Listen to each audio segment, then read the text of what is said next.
any pathways. So just to give a little bit more understanding around that, we're having a free webinar next Thursday evening at 7. And I can put the link to register in the chat if you guys are interested in coming. Just letting you know. It's in If my we have a bio. class, like I'm interested, but we have a class next Thursday. Um, Okay. I think Mhm. its class starts at 6:30. Will it be recorded or? Mhm. Yes. It starts at 7 and it will be recorded. You certainly can ask your instructor if you can attend at 7, but you guys. Like Mama May I has one tonight that starts at 8 our time. Oh, you Mm-hmm. guys should have told me ahead of time. Mm-hmm. Should have told me ahead of time. She didn't tell me anything about it, so. Okay, next time. All right, so tonight we're talking about preterm labor, uh, premature rupture of membranes or rupture of membrane, post date, all of those things you will all contend with, right? You will as a midwife. There's not a midwife practicing that doesn't deal with preterm labor. There's not a midwife practicing that doesn't deal with someone who releases their water, their term, they just release their water before contractions. And there's not a midwife that doesn't deal with someone who releases their water and they're not term, right? Premature rupture of membranes, right? Right? They gave a distinction between the two. Yes. And not a midwife that's out there that doesn't deal with post-term. So these conditions are something that you have to get down. You got to know this. This is going to come second nature to you because you cannot know how to manage preterm labor. There's no way around it. Even if your management or policy is around referral, but you still got to know signs and symptoms of it, right? And also membrane sweeping, if that is something that you're going to, add to your practice, right? Gotta at least know how to do it. The only way to know how to do membrane sweeping is doing it. Just got to do it. Um, and then the cholestasis is something that can occur in your practice. Um, so we'll focus on those areas. And cardiomyopathy is something you should know about. We'll probably get more into that later on, but you should know a little bit about it prenatally as well. So we have some case studies around it. How many of you were able to get through? It was only a couple of pages to read, right? Like 5 or 6 pages. It was so little. And I like to go slow, slow, so we can digest, process, and you can walk away with, I know something about preterm labor. So if I pointed to anyone tonight, you could tell me something about any of the conditions, even if it's one thing. No? Yes? No? Yes? No? Yes. Yes. Yeah, you had your hand up. Sorry. No? I was just raising my hand that I got through the reading. That was it. Oh, okay, cool. Did anyone not get through with any of them? Did you find it to be simple to digest? Okay. Yes. All right, cool. So I'm going to show some case studies. We're going to go through that. And then maybe we'll break out into groups and you guys are going to come up with a scenario. You're going to act it out and present it to the group, every group. And I don't know how many of us, 6, maybe it's just 3. All right. And of course, we'll get a break at some point. I'm going to share my screen. So give me 1 second. See which one we're gonna do first. I might as well go in order. And then we'll do 2 or 3 and then we'll break out. How does that sound? Sounds And good. thank you. And remember, this is question answer, and you can do it either in your group setting or when you present or now. Okay, who can see my screen? Tell me. If you don't see it, let me know. If you can't see it, tell me. I'll make it bigger. And Melvin, would you like to read it?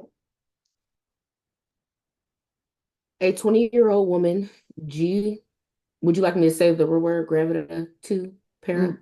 Whatever you feel most comfortable. If you want to explain it, you can. Okay. She has been pregnant 2 times, but she has one baby that is Very here. good. Very good. At 32 weeks gestation, presents to the clinic with complaints of lower abdominal cramping, lower back pain, and increased vaginal discharge for the past 24 hours. On examination, she has a mild uterine contractions, and her cervix is 1 centimeter dilated and 50% effaced. And do you know what he faces? Yes, that's how soft her cervix is. Very good. And anybody have any questions about her symptoms so far?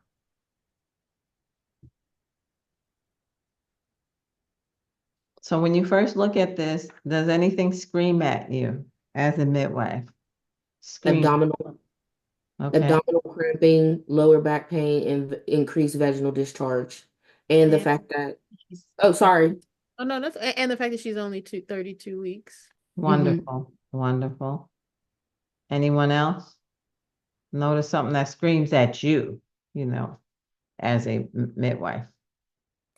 The increased vaginal discharge. I don't know if she said that.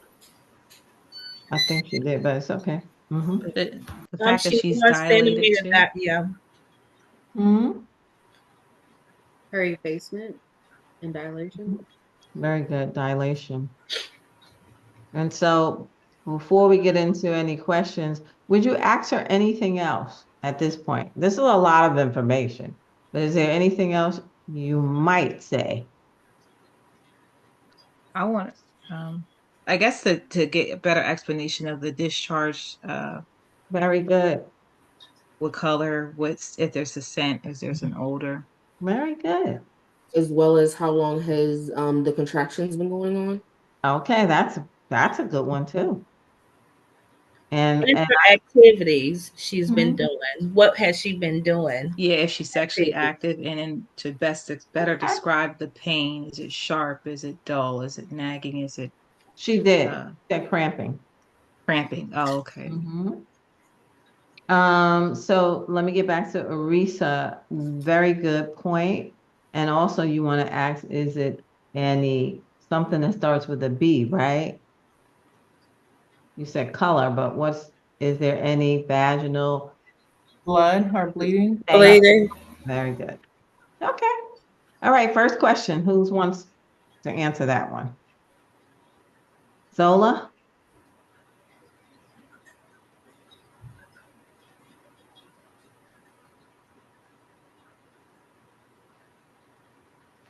Sorry, I'm muted. So I'll read the question. What is the primary risk factor associated with preterm labor in this patient? I would say B, maybe the possibility of infection. And I just think maybe because well, there's the potentiality that Well, tell her me, I'm sorry. Let me start. Let me do this backwards. Tell me which one here would you say is not a risk factor? What's not a risk factor here? Or can you tell what's not a risk factor? what's not a risk factor. I Uh-huh. mean, full gestation, we know that, well, I guess we don't know just based on this information, but I would imagine it would state whether it was multiple pregnancy or multiple gestation. And then I would also like to Absolutely. say, That's it. Absolutely. That's it. That's it. Because do you see that in there? no. Okay. And let me know if my internet's getting wonky. 'Cause-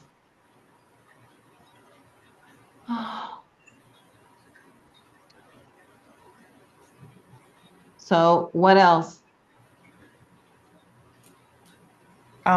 In this, the question says, you answered it, Zola. I'm going to go to someone else. Okay. Number one says, what is a primary risk factor associated with preterm labor in this patient? This patient, Chanel, in this patient. Cervical insufficiency. Do we give a history of cervical insufficiency in here? I just said that because she's dilating, so her cervix is a concern. Maybe Okay. not. So you get this question is asking you what in that history makes her a risk factor. Okay. What in the history? That's what that's probably really trying to say. Okay. I was just But thinking because she's 32 weeks, the cervix would be a risk factor, but not in her history. you Okay. said it, but you didn't say it. It's 30. She's sorry. It's her age, y'all. Advanced maternal age. It's her age. At Can you 28? explain? I know it sounds strange, At but it's 28, her she's age. advanced. Hmm. That's considered advanced. No, seriously, that 28 is considered advanced. I thought it was like 32. No, it's greater 34. than 17, but less than 35 years of age. Really? So I Mm. would be considered If we're talking advanced about at 26. 26, Like that blow me because I'm just like I what? Okay, so let's say everything you read, advanced maternal age is 35 years old. Let's say that's what you read, right? Or 40. But in this scenario, for this question, when you look at all the options, there is nothing there that says she has an infection except for vaginal discharge. That don't mean she have an infection. There is nothing there that says she has twin gestation. There is nothing there that says she has cervical insufficiency. She didn't give a history of having 2 or 3 miscarriages or Right. going into preterm labor with a previous pregnancy. So you have to deal with what's in front of you. Even though you read in the book that it might have said 35 years old, I mean, yeah, 35 years old or 40 years old, but in this scenario, and that's what I'm trying to get y'all to look at. What is in front of you? Because you're gonna get twisted. It's like, what is in front of you? Based on what's in front of you, what can I knock out? What doesn't apply here? And that's how you get to the answer. Sorry, that's how they test you. I'm getting y'all prepared for testing. Look what's in front of you, knock out what doesn't apply, and that is the answer. Questions? And that's what's in your book anyway. So, Nana Sakina, really quick, you mentioned testing. So, let's say hypothetically, all of them could have been correct, and we know on these exams, and well, at least for teachers, they say what is the best. Right. So it would be, let's say again, hypothetically, if they were all relevant or presented in the Because scenario. all of them are relevant, right? Right.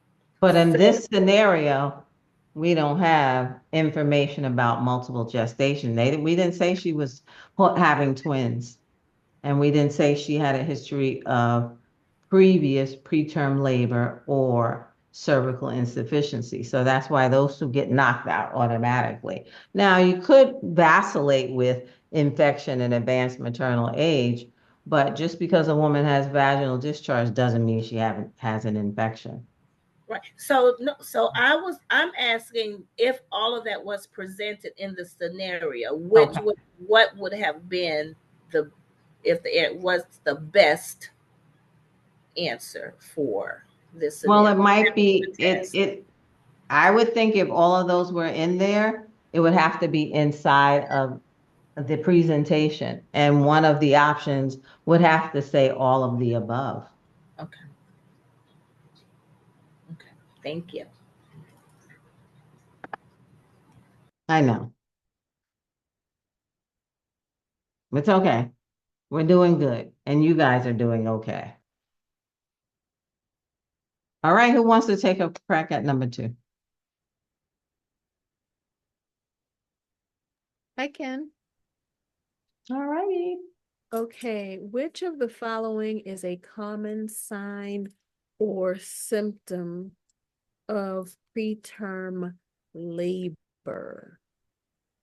Um, mm, mm, mm, mm, mm.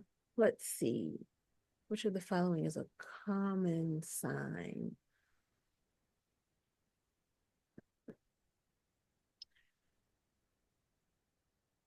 Maybe B. Absolutely. Because what does that tell you? If you're having regular contractions before 37 weeks. That What does is, the book say? Go ahead. oh, the book says that any regular contractions before 37 weeks is called preterm. Thank you. Just trying to see how much y'all remember and trying to get you to justify your answer. And why wouldn't it be increased fetal movement?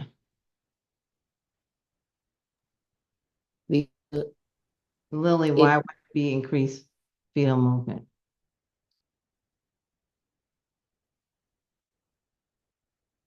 Is something wrong with increased fetal movement? We can't hear you though. Sorry. I was gonna say because that's not really an issue. It wouldn't be an issue in this Very situation. good. Because what's wrong with increased fetal movement?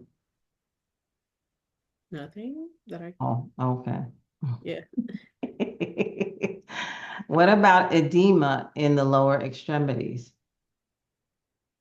Let me ask someone else.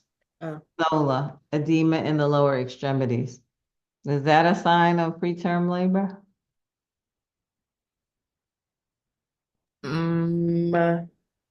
Um, I'm gonna say I'm not sure. Either I'm trying to remember my medical terminology Okay, and no what problem. it means. And her lower extremities, I think it's something with blood flow with Do her. we have a swelling of the lower extremities in pregnancy? Yes. Yes. Okay. So it could be a normal Kind of pregnancy. physiological process that happens, right? But what would make it abnormal? Swelling in the feet or ankles. What would make that abnormal? If it was associated with If she was getting gestational diabetes, maybe, but what about Hypertension. Blood Coloration. pressure, or thank if you, you didn't have prior edema history before. Preeclampsia. right? High blood pressure, preeclampsia. Because there is some degree of pedal edema, swelling of the ankles and feet in pregnancy for some women, right? Most women. And what about, is Braxton Hicks something normal that happens in pregnancy? Yes. Okay. So I'm just trying to get you all to think about your options.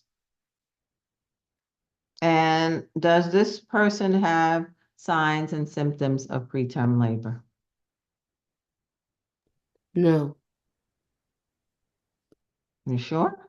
I would say yes, with her cervix dilating and her contractions Mm-hmm. and her back pain and and 32 cramping. weeks. Yeah. Mm-hmm. Mm-hmm. It would have been a little better if we had a little bit more information about how long they were happening, right? Or if the contractions were getting worse with time. That helps. And when it says the cervix is 50% effaced, does that necessarily mean that you are preparing for labor? Like that would also be a reason why she would be considered preterm labor as well, right? Because that's softening. Okay. 32 weeks, effacement, and 1 centimeter dilated. Is there like a number, maybe it was in a book and I missed it, but a number where if you are a certain gestation, for example, our client 32 weeks, like how much effacement would a person have before they're like, okay, this is something where we are having, preterm labor? Because I have some clients who are 1 centimeter and maybe 50% effaced for a month sometimes. So I just want to know if there was like a number where once they get to this number, There is. What is that number, you guys? They said it in the book. Before 37 weeks, if people are having any of these symptoms, right, that's preterm labor. Any of these kind of symptoms. Now, if you're 37 weeks, 38 weeks, and your cervix is 1 centimeter dilated and you're 50% of your face, that's not considered preterm labor, right? She's probably preparing for labor or might be in early labor. Right? Okay, so the fact that it's happening before 37 weeks, period, it's just yeah, okay. Yeah. And there's a chart in the book that says that, right? That chart. Let's see. What is the chart? Someone tell me what that chart is. 22-13, right? Yeah, it's on page 787. It's, it's also just in the first paragraph of the preterm labor section. Okay. Also. You want to read that section to us? You think it has more information for us? No? Yeah? No? Yeah? It doesn't have any extra information on the effacement part. Okay. Remember this. If your client is effacing before 37 weeks or dilating before 37 weeks, you as a midwife, say you forgot the numbers, you can't keep it in your head, you remember 37 weeks. Anything before 37 weeks is preterm labor. If you forget everything else, just remember that. So if you're having any symptoms of labor, just think of labor before 37 weeks, preterm. Now, do some midwives, home birth midwives, support their clients who go into labor at 36.5 or 36.6? Yeah, there are some of them that do. And they have full-term babies. Because they could be off by like a couple of things. It's like, wait, this baby feels like 7 pounds. We can do it. But generally speaking, and for test purposes, any client that has symptoms of labor, and you know the symptoms of labor, regular contractions, what she's saying, abdominal cramping, some vaginal discharge, maybe a bloody show, back pain, those are signs of labor before 37 weeks. And then you do an exam and she's softening and she's dilated, preterm labor. That's a referral. So I don't know how much of it talked about first line treatment in the book. Did it? What's the first line of treatment? Do you think they should induce her at that moment at 32 weeks? No. They talked about using oh no, wrong thing. Sorry. Never mind. Should they do a C-section at 32 weeks? No. Should they try and deliver this woman at 32 weeks? No. If the water is working, they should try to keep her pregnant as long as possible. Not broken, right? Right. Or maybe giving her some medication to do what? To slow down the labor process. Thank you. Or medicine to mature the lungs if the scenario is like Melvin described. She's ruptured. Oh, well, let's give her some steroids. Try and, mature the lungs. Okay, so what's the complication? Why are we so worried about someone delivering a baby early? What are we worried about? But like you just said, Not lack being of developed. development. Yeah, The lack of development of the lungs and Very heart. good. All Very lungs, good, Teresa. Wonderful. Respiratory. And infant mortality because it's the second cause. Say it again. Infant what? Infant morality. Is it morality? It's a moral issue? Mortality. Very good. Yes, that. Increased chances of the baby expiring, right? Fetal death. Particularly if it's the earlier it is, the less chances of survival. I think that chart goes over that as well. So yeah, underdeveloped lungs. That's what you're worried about. That's what you as a home birth community-based midwife are worried about. It's like, my patient really wants me to support her. She's 36 weeks. I think she's going into labor, but what are you worried about? Lung development. The baby coming out and cannot Breathe. and you can't help a baby that has underdeveloped lungs. I don't care how much you're bagging, underdeveloped lungs is not going to respond. So you have to make those hard decisions. That was a lot. Yes? No? It's good? Questions? No? Shall we move on? All right, premature rupture of membranes. Who wants to read? Chautauqua. I'll read. Yeah. A 25-year-old G1P0 at Tell me what 35. that is. I'm pregnant one time, no children. Okay. At 35 weeks Tell me what gestation. 35 weeks is. How far along she is in her pregnancy. Right. And is that before 37 weeks? Absolutely preterm. Okay. So that if screaming at you, you already have lots of information. Don't even read any further. You're already coming up with diagnosis in your head. As soon as they say that, 35, you're like, ooh, Right. go on. Sorry to stop you. Presents to the emergency department with complaints of a sudden gush of clear fluid from the vagina. She denies contractions or any other symptoms. On spectrum examination, clear amniotic fluid is noted pooling in the posterior. Is that an F or a T? Fornix and Fornix. Mm-hmm. I'm It's sorry. behind the cervix. Fornix. Mm-hmm. Yeah. Mm-hmm. And natrazine test confirms ruptured membrane. Question 1. What are the following? Oh, sorry. Which of the following is most likely caused by premature rupture of membranes? Prom. Mm-hmm. I'm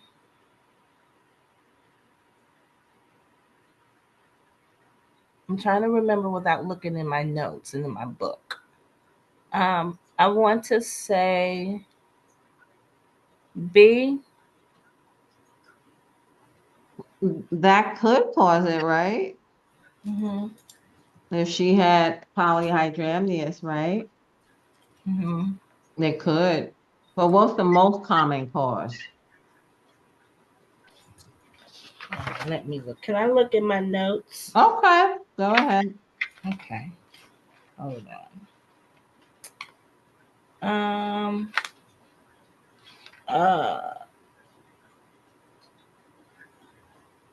Well, because let's see, what's the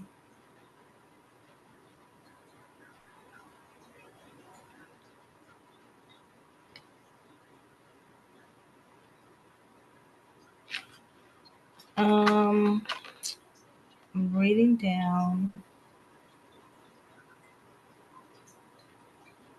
I don't know. And I'm reading my notes, but help me, please. Who wants to help her? Can I help rule some out at least? 'Cause I don't. That's the smart way to go. Very good. Well, I would like to rule out placenta previa, Okay. Mhm. because there's nothing indicating that Mhm. her placenta Right. is over the Right. uterus, the OS, the cervical OS, sorry. Mhm. And then also, can we rule out, actually, I would say preeclampsia because they didn't give us any, you know, her blood pressure's not high, anything like that. Yeah. See, that is exactly how I want you all to think. You see what Melve said? Key points. It was not given in the scenario about having high blood pressure. It also wasn't given in the scenario that she had polyhydramnios. Had it been, then we would say, oh, it's that. Um, so it would be uterine overdistension if it's polyhydramnios. Everyone know what polyhydramnios is, right? Mhm. Yes. Okay. And infection, that sounds more likely. I was just thinking with the infection, they would have said, oh, the amniotic fluid isn't clear or something else. That's why I was confused as well. You know, you're thinking more into it though. You just got to know from research and reading the common causes of preterm labor. It could be hypertension. Yeah, it could be preeclampsia, infection, right? Stress. But in this scenario, the most likely or the one that makes the most sense is infection because that is one of the causes of preterm labor. Isn't that what y'all read in the book? Mhm. So infection is the answer. Yes.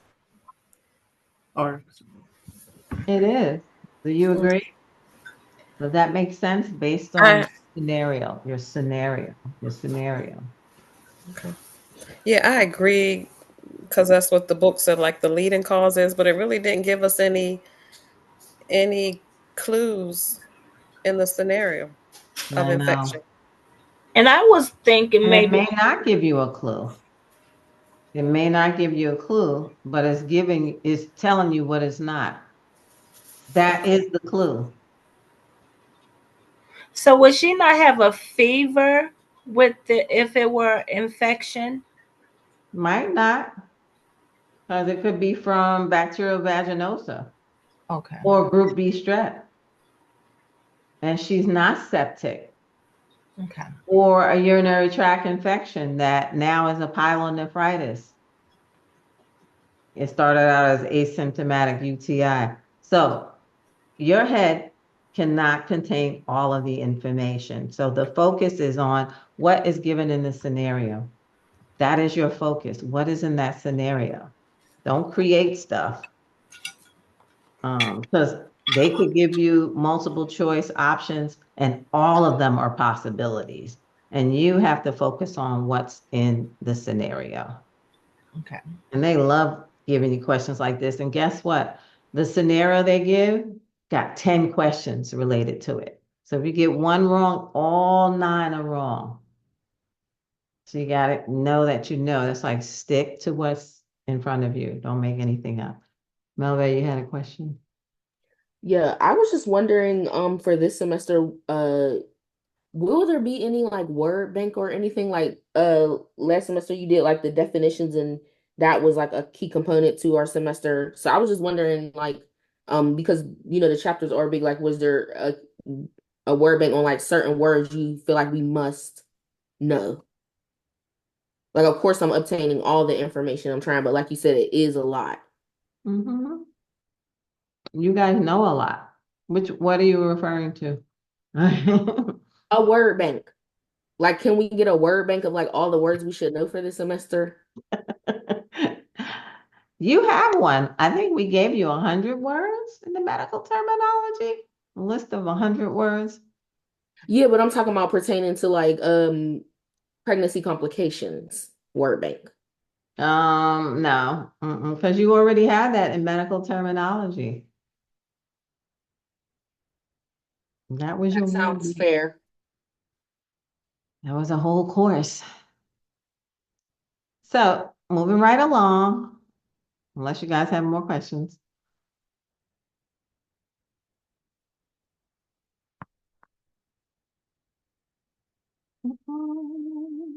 A volunteer. Anyone want to do number 2? Zola, Arisa, Chanel, Lily. I can do number 2. Oh, Okay.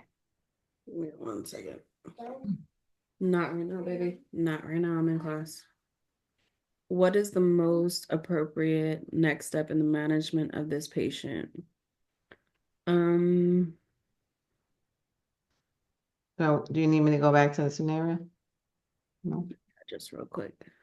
Let's see. Okay. Okay. So without seeing the options, what would be the next plan of action as a community-based midwife? If you didn't, this wasn't a test question, the person is in front of you. Right. The next step I would probably take,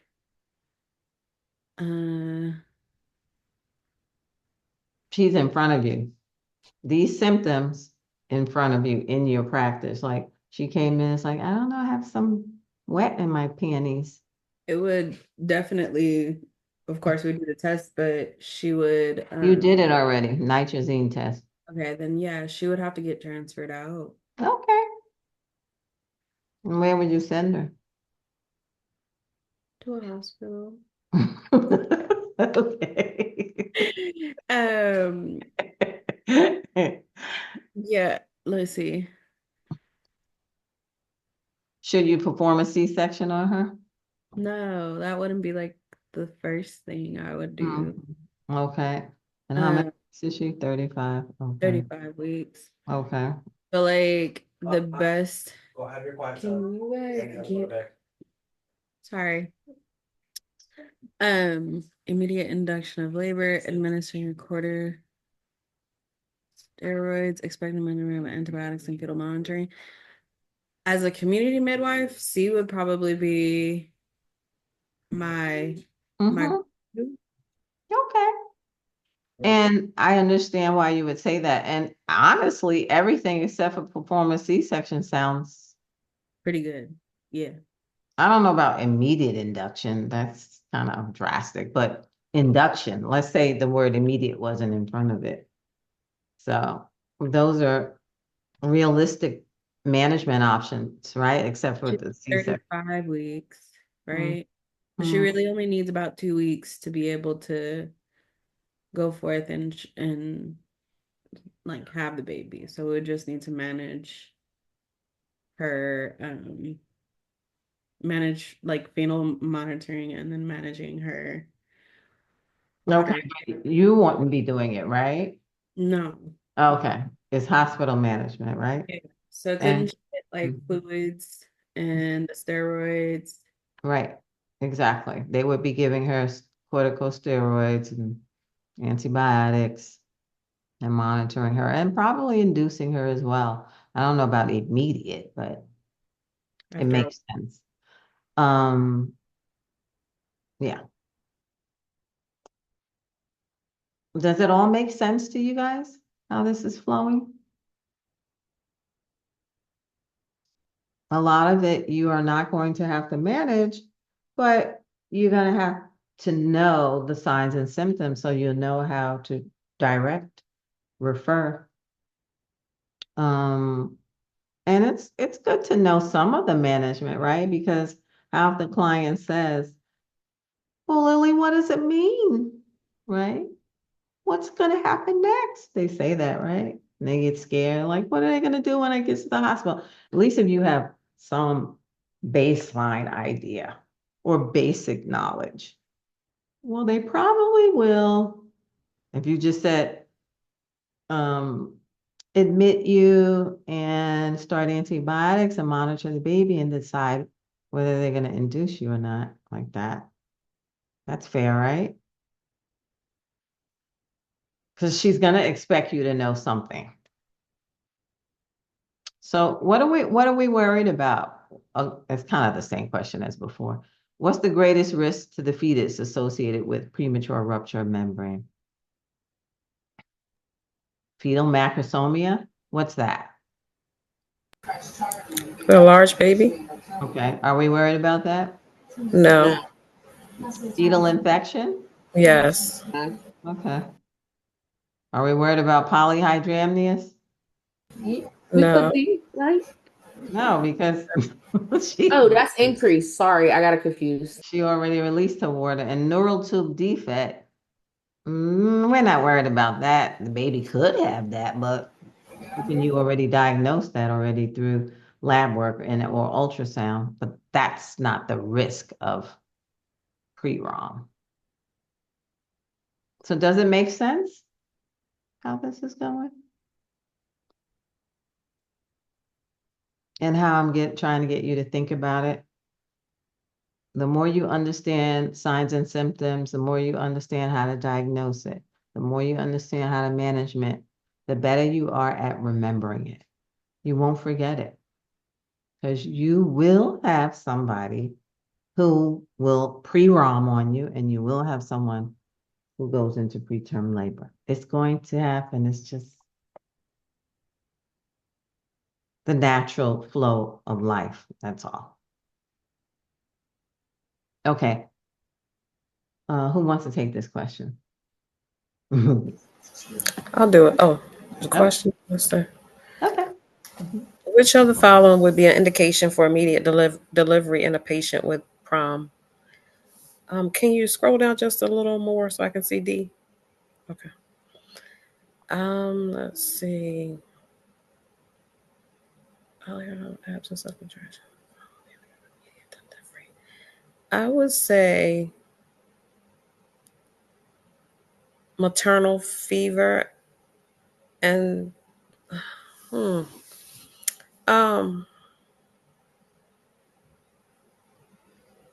don't know. I would say C.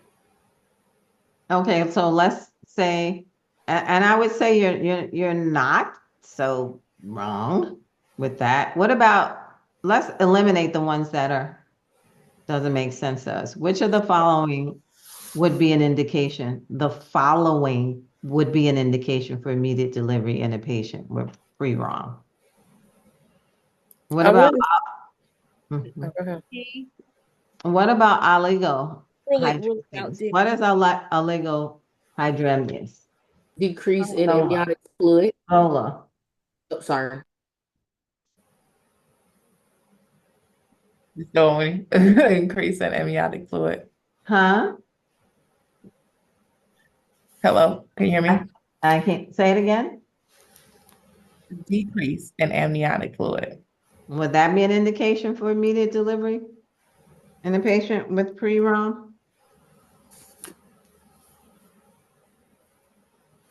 Yes. Okay. Who wants to, you want to tell me why? Well, I mean, a decrease in the amniotic fluid means the baby doesn't have that cushion and what it needs prior to, or it's puts the baby at risk by not having enough amniotic fluid, and the baby's still staying in longer than it should. Okay, and what are you worried about with oligohydramnios? Oligo.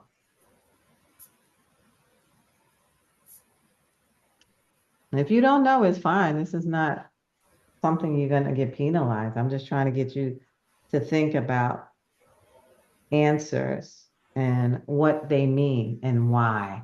Because when you know the why, you can keep answering them over and over again when you know the whys. So when you have too little fluid, what could happen? What's the greatest worry or concern? I'm not sure. Melve, I see your hand. I think help me out, Mel. I forget the exact wording for it, but the cord can get like tightened. Like What is compression. that called, Chautauqua? What Melve is describing? The right medical terminology. I don't remember, but I know I don't remember the terminology, but I know it can cause fetal demise. Okay. Yeah, Who was trying to answer while Chautauqua was? I didn't hear. that was me. I was saying the fetal dysmorph syndrome. No. I'm sorry. Cord compression. Cord compression. Would Remember? infections still be a factor as well? Yeah, because it said which of the following would be an indication. So, yeah. What about absence of contractions? Mm-hmm. Absence of That's the contractions, would that be something like immediate delivery? no. And Okay. Right. I'm abnormal trying to get heart y'all to rate. think. I'm Okay. trying. Oh, wait, Nana, so many people are talking at the same time. Go ahead, Ian. What are you gonna ask me? I was gonna say, could another complication that could be associated with oligohydramnios, could it be shoulder dystocia? Could it affect the baby descending and moving into position properly as there's descent? I mean, that's possible, but that's like zebras now. Oh, okay. Okay. Um, so you guys are on the right track. Because B is not one of them, right? I think we're all in agreement, right? B is eliminated. Is that not right? And what about D? Should we eliminate that, or is that one of them? That Following. should that should be eliminated. Eliminate. Okay, very good. But do you think we should consider immediate delivery if there is too little water? Again, oligohydramnios. Consensus. Yes. Yes. Everybody Maybe says yes. yeah, I mean you can't get more water. Yeah. It should be absolutely yes. An absolute yes. You don't have enough water. Oh my goodness. Oligohydramnios. I'm worried. Because anything can happen if you send that patient home.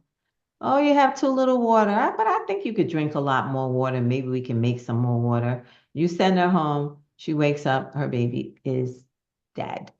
She gonna blame you for it. You told me to go home and drink water. Now, certainly let the hospital say, oh, we'll schedule your C-section tomorrow morning. Let it be on them. So maternal fever and tachycardia, that could be, that could be, okay? That could be. Now, I have been in a home birth situation where I had a mom whose baby's heart was going up, tachycardia. And that thing was going so fast. And I immediately gonna think, when you have fetal tachycardia, the thing you think about is the mother's having a fever, or opposite, mom is having a fever, and you're immediately gonna say, "Oh Lord, you know the baby's heartbeat gonna go up." That's your worry, and it's like, "Oh God, you can't have that fetal tach." We're transferring now. Some midwives have I been in a situation where I had mom temp going up, getting a little fever. I started an IV and started antibiotics. Yeah. And fetal tach stops. I mean, it just goes back to normal. Do, do, do, do, do, do, do. Yes, I have had that. So it's all about your comfort level and your ability to practice doing those kind of things. I can start an IV and give antibiotics. You will be community-based midwives, and you will have to decide whether you want to do that in your practice. Certainly, you need to get antibiotics. IV fluids wouldn't be something, I mean, I think you should carry it. But again, you don't want to do anything you're not comfortable doing. So I get it.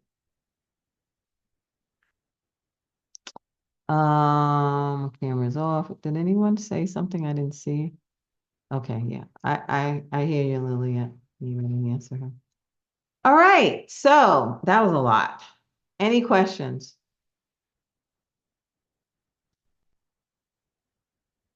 What time is it? All right, we're gonna do one more and then we're gonna take a break. And I'll decide whether you guys will break up into groups and create a scenario based on any of the topics you read. But I'll give you more instruction after the break. Let's do one more, post-term. Who knows what post-term mean? What does post-term mean, Chautauqua? Greater than 42 week, 42.0 weeks. Okay. And some countries, women don't even know how many weeks pregnant they are because they don't monitor them in that way. They just wait until the baby comes and the woman starts to have contractions and she gives labor. Okay, it's time for her to have the baby. I'm not being funny. I'm serious. There's no counting of weeks.